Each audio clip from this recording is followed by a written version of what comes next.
Bible చదివే కొంది మనం అనుకుంటాం బైబిల్ మీద మనకు పట్టొచ్చిద్దని.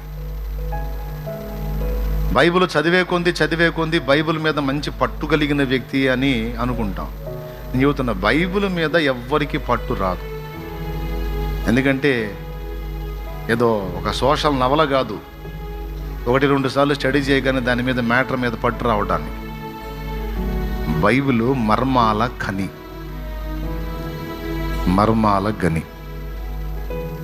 బైబిల్ గ్రంథం చదివే కొద్దీ నీకు బైబిల్ మీద పట్టు రాదు, కానీ బైబిల్కే నీ మీద పట్టు వచ్చింది.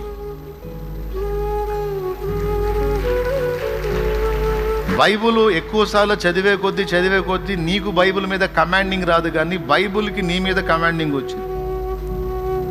నువ్వు బైబిల్ని కంట్రోల్ చేయటం కాదు, నువ్వు ఎక్కువ స్టడీ చేసే కొద్దీ అది నిన్ను కంట్రోల్ చేయటం మొదలుపెట్టింది.